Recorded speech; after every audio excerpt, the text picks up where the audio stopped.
በቀጣይ የሚፈርሱ ቤቶችና ህንፃዎች በዝርዝር መለየታቸውን ያገኘነው መረጃ ያመለክታል። በዚህም መንግስት ከዚህ በፊት አይፈርሱም በተባሉ አካባቢዎች ጭምር በርካታ ህንፃዎችን ለማፍረስ መወሰኑን ሰምተናል። በሌላ መረጃ ደግሞ አሮጌ መኪና ያላችሁ ጥንቃቄ እንድታደርጉ ተጠይቋል። ከሰሞኑ እየተወሰደ ባለ እርምጃ በርካታ መኪናዎች ላይ እስከ እስር የሚደርስ እርምጃ መወሰዱን ሰምተናል። ሰላም ቤተሰቦቻችን፣ መረጃዎቹን ሀገርና የት ከተማ ሆናችሁ እየተከታተላችሁ እንደምትገኙ በሐሳብ መስጫው ላይ ጻፉልን። በየትኛው ርዕሰ ጉዳይ ላይ መረጃ እንድናቀርብላችሁ እንደምትፈልጉ ማሳውቁን። አሁን ዝርዝር መረጃዎቹን አንድ በአንድ ወደ እናንተ እናደርሳለን። እስከ መጨረሻው አብራችሁን ቆዩ።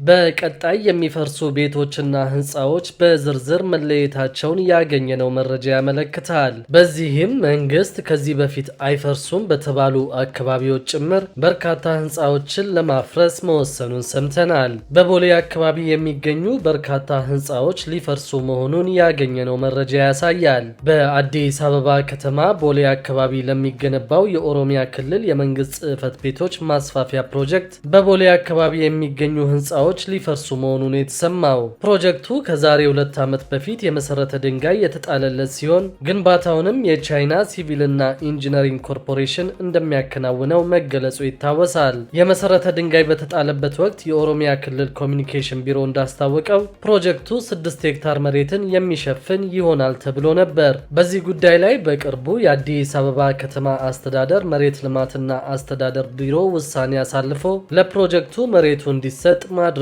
ተሰምቷል። ይህንን ተከትሎ የከተማው ከንቲባ ጽሕፈት ቤት ተወካዮችና የቂርቆስ ክፍለ ከተማ መሬት ልማት ማኔጅመንት ቢሮ ኃላፊዎች ፕሮጀክቱ በሚገኝበት ቦታ ካሉ የመሬት ባለቤቶች ጋር ውይይት ማድረጋቸውን ለማወቅ ችለናል። ቦታው በቂርቆስ ክፍለ ከተማ ወረዳ 1 ውስጥ የሚገኝ ሲሆን በአጠቃላይ 99000 ካሬ ሜትር ቦታን እንደሚሸፍን በውይይቱ ወቅት ተገልጿል። ይህ ማለት ደግሞ በአካባቢው የሚገኙ ቢያንስ 31 ህንፃዎችን የሚነካ ነው ተብሏል። በዚህ ፕሮጀክት እንደሚፈርሱ ከተነገራቸው ህንፃዎች መካከል ኤቢሲ ትሬዲንግ፣ ሂጅራ ባንክ ዋና ጽሕፈት ቤት፣ ሸገር ገስት ሃውስ፣ ላየንስ ዲ ሆቴል፣ ኤምኤስኤን ሪል ስቴት፣ ቢኤች አፓርትመንት እና ቤሞር አፓርትመንት ይገኙባቸዋል። የከተማው ባለስልጣናት በዚህ ወቅት ለባለንብረቶቹ የሚሰጣቸውን ካሳ በተመለከተ ምክክር ያደረጉ ቢሆንም ባለንብረቶቹ በቀረበው ካሳ ላይ ግን ቅሬታቸውን አሰምተዋል። እኛ ልማትን አንቃወምም፣ ነገር ግን ላፈራነው ንብረት በቂ ካሳ ሊሰጠን ይገባል ሲሉ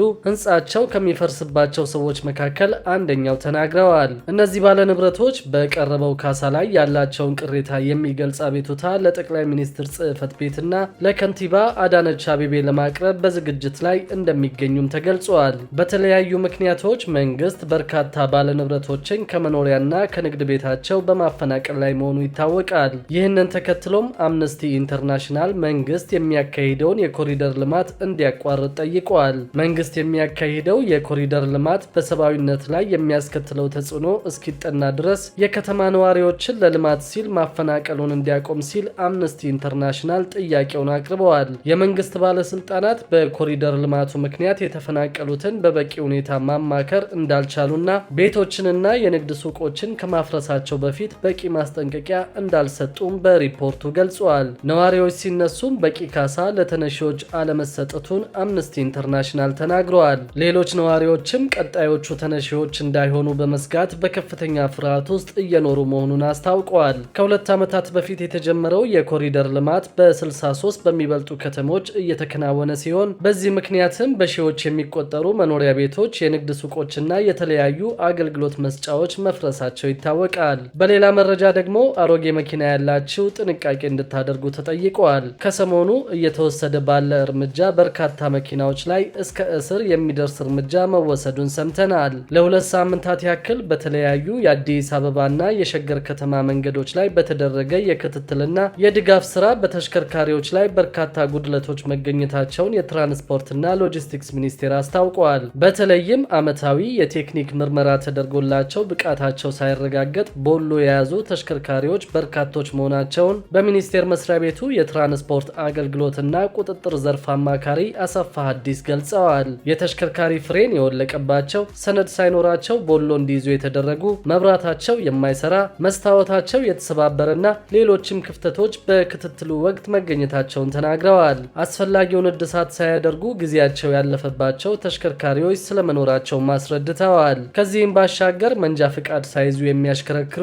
በተለይም ቅጣት ላይ ያሉ ተገቢውን የቅጣት ክፍያ በመፈጸም መንጃ ፍቃዳቸውን ሳይወስዱ የሚያሽከረክሩ በብዛት መኖራቸው በክትትሉ መታወቁን ተናግረዋል። የዚህ ክትትል ዋና ዓላማው አጠቃላይ ያለውን ሁኔታ ተገንዝበው ለማስተማርና ድጋፍ ለማድረግ መሆኑን የገለጹት አማካሪው በክትትሉ በርካታ ችግሮች በታየባቸው አሽከርካሪዎች ላይ እንደየጥፋታቸው መጠንና አይነት አስተማሪ እርምጃ እንዲወሰድባቸው መደረጉን ገልጸዋል። በተጨማሪም አስከፊ የሆነና በዜጎች ላይ አደጋ ሊያደርስ በሚችል መልኩ የነበሩ ተሽከርካሪዎች ላይ ደግሞ እስከ ማሰር የደረሰ እርምጃ ተወስዷል ብለዋል። ሚኒስቴር መስሪያ ቤቱን ጨምሮ የትራንስፖርት ቢሮ፣ የኢትዮጵያ ፖሊስና ሌሎች የሚመለከታቸው አካላት ጋር በመሆን ክትትሉ ስለመደረጉም አስረድተዋል። በአጠቃላይ የተደረገው የመንገድ ላይ ክትትል ውጤታማ እንደነበር የገለጹት አማካሪው መስተካከል ያለባቸው ነገሮች እንዳሉና የክትትልና የቁጥጥር እንዲሁም ደግሞ የድጋፍ ስርዓቱን በሚገባ ማጤንና በተጠናከረ መንገድ ማስኬድ እንደሚገባ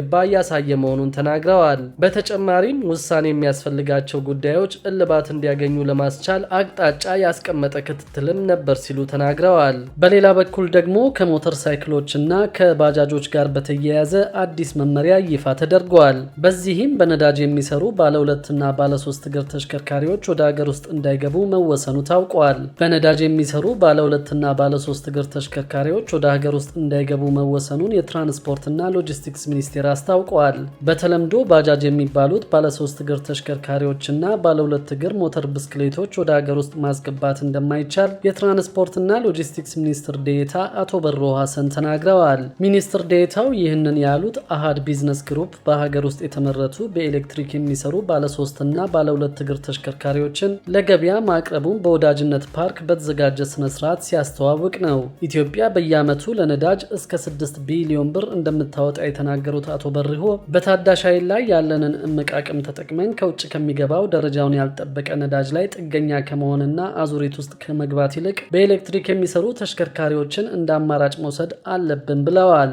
ለዚህም ፖሊሲዎች፣ የማስፈጸሚያ ስልቶችና የፖሊሲ ማዕቀፎች መዘርጋታቸውን የገለጹት ሚኒስትር ዴኤታው በኤሌክትሪክ የሚሰሩ ተሽከርካሪዎችን በሀገር ውስጥ የማምረትና የመገጣጠም ስራ ተጠናክሮ ሊቀጥል እንደሚገባ አክለዋል። በተለይ የተሽከርካሪዎችን ባትሪ ለማምረት እንደ ሊቲየም፣ ሊድ አዮን እና ሌሎች የተፈጥሮ ሀብቶች በሀገር ውስጥ ስላሉ ቴክኖሎጂዎችን በመጠቀም የሀገር ውስጥ ምርቶችን ማሳደግ ተገቢ ነው ብለዋል። አሃድ ቢዝነስ ግሩፕ ለገበያ ያቀረባቸው ባለ 2 እና 3 እግር ተሽከርካሪዎች ለኢትዮጵያ መልክዓ ምድር ተስማሚና በጥናት ላይ የተመሰረቱ ናቸው ያሉት አቶ በሮ ከዚህ በኋላ ማናቸውም በነዳጅ የሚሰሩ ባለ 2 እና ባለ 3 እግር ተሽከርካሪዎች ወደ ሀገር ውስጥ እንደማይገቡ አስታውቀዋል። የነዳጅ ተሽከርካሪዎች በር ስለተዘጋ የኤሌክትሪክ ተሽከርካሪዎች ፍላጎት በእጅጉ ስለሚጨምር አምራቾች በሚፈለገው ልክ ማምረት እንዳለባቸው አሳስበዋል። ለዚህም መንግስት ከካርቦን ፋይናንስ ጀምሮ በፋይናንስና ከፋይናንስ ውጭ ላሉ ችግሮች ምላሽ ለመስጠት ዝግጁ መሆኑን ተናግረዋል። በብሔራዊ ምክር ቤት የወጣውን የአየር ብክለትና የድምፅ ብክለት ለመቆጣጠር የወጣውን አስገዳጅ ሕግ ለማስፈጸም